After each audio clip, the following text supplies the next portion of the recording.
Tawere, welcome to Born Extinct, my journey to the acknowledgement of my ancestors and authentic spiritual self. My name is Atakwa, and I was born extinct. In Europe, mental illness was seen as either a natural or a supernatural event. The poor in medieval times relied on wise men, cunning men, herbalists, and astrologers for health treatments. The care of the mentally ill was primarily a domestic matter. People were simply said to be out of their wits, deluded, not in their right mind, crazy, distempered, or crazed. They would be called idiots, simple, or just subject to sore fits. The early European mental institution was not for the treatment or cure, but instead to separate the unstable from society. The mentally ill were considered social deviants or moral misfits suffering divine punishment. The conditions were hard, cruel, and inhumane. European asylums relied heavily on mechanical constraints, using straitjackets, leather wristlets, and believed that the safety of the patients were important. Those experiencing manic episodes were held under cold or ice water. Lobotomies and electric shock treatments were very common. The concept of mental illness only came about when the term psychiatry was coined by a French doctor in 1808.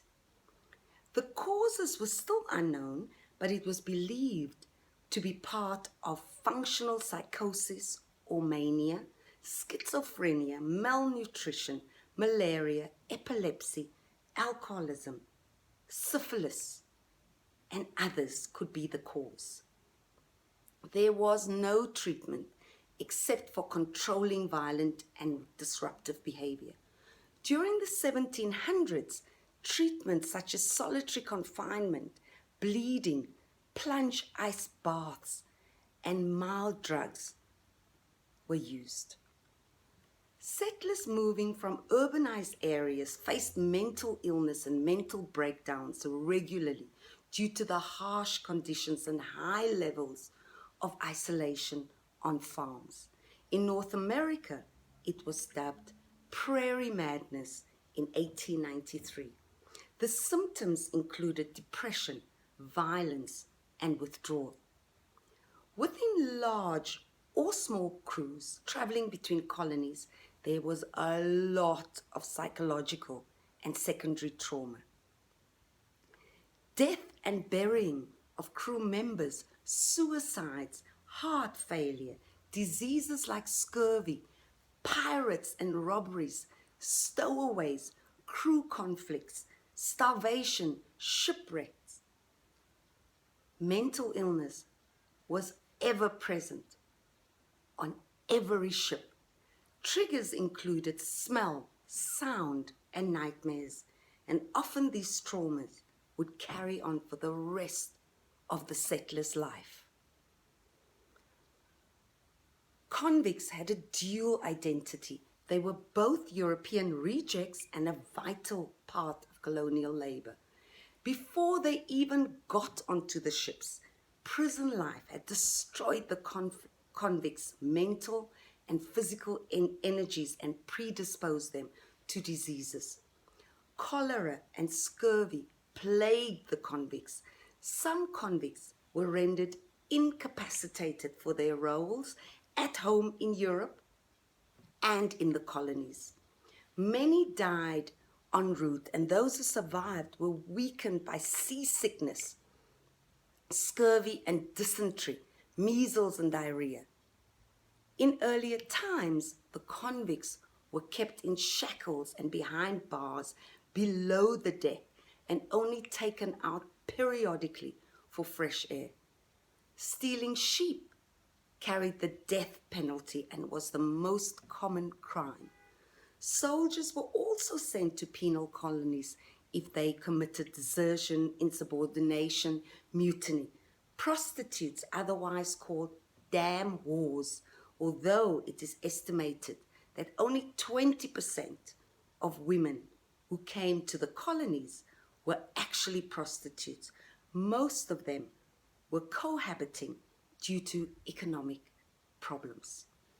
Martyrs, rebels, trade unionists, and people involved in rural riots, machine breaking, cattle maiming, people responsible for violent crimes, rape, manslaughter, forgery, and bigamy, and those found guilty of political protests were also sent to the colonies. Discipline for convicts were very harsh and often arbitrary. One of the main forms of punishment was lashing with lead straps. 50 lashes was enough to tear the skin off the body. Other punishment was chain gang work, building, and convicts would be chained together with shackles on their ankles weighing 4 kilograms or more. When convicts misbehaved in the settlements, they were often sent to more isolated colonies or prisons. In 1840, Australian settlers started protesting the transportation of criminals to the invaded shores. Many settlers were so culture shocked that they shut themselves off from the locals. Others drowned themselves in alcohol, opium, and other drugs. Others found solace in Christianity, while most of them found comfort in convincing themselves that their superiority and their right to rule over lesser races was why they existed in the first place. Others saw themselves as peacekeepers between ethnic and religious groups.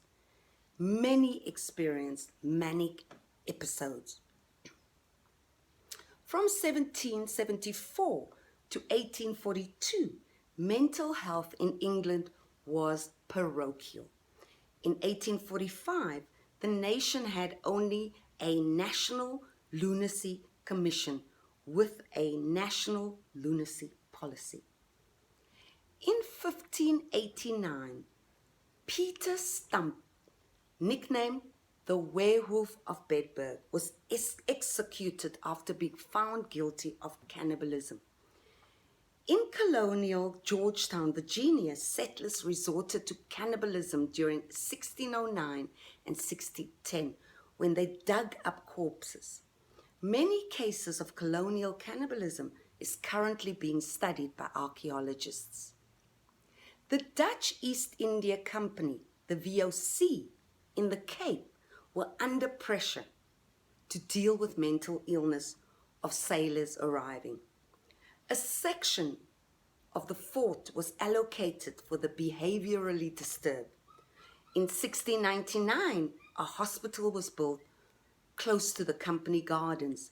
A third mental hospital was built in 1772, also next to the company gardens for the ever-increasing mentally ill. The facility became overcrowded very fast. With each passing ship, scores of patients arrived. This resulted in mental patients being moved to the slave lodge. Somerset Hospital was completed in 1818 and a wing was allocated for white lunatics, as they were called at the time.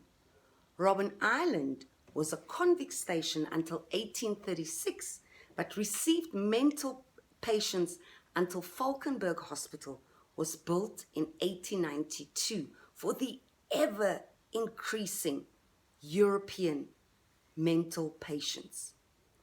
It was common for mental patients on Robben Island to be kept with prisoners in filthy cells covered in festering wounds.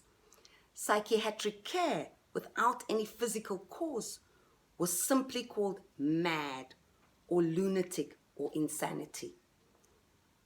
They were largely thought to be possessed by demons. It was also believed that lunacy was caused by poverty. Initially, a few mental patients were held in old farmhouses. Depression was rife in the Cape Colony, where lethargy, dropsy, confusion was diagnosed. There were concerns about the effects of living in the colonies on European sensibilities. The source of the cause of additional mental illness was the root of deculturalization. There was much speculation about this mental condition called deculturalization. Investigations into the causes of the prevalence of mental illness was simply diagnosed as a failure to maintain their differences in terms of their superior culture and intelligence and their civilized behavior. When they were vulgar about it, they often landed in an asylum. Colonial psychiatry was an extension of the state's oppressive power. With this level of misdiagnosis and treatment, is it not true that the colonizer and the settler is still mentally ill, having received no trauma counseling?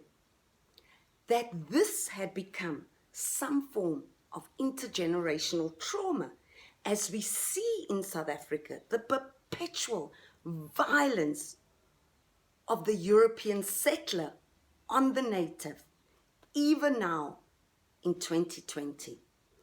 Kai Gagangs for your time, Cape of Storms, Table Bay, Falls Bay, Cape of Good Hope, settler, it was not yours to take. My name is Atakwa, and I was born extinct.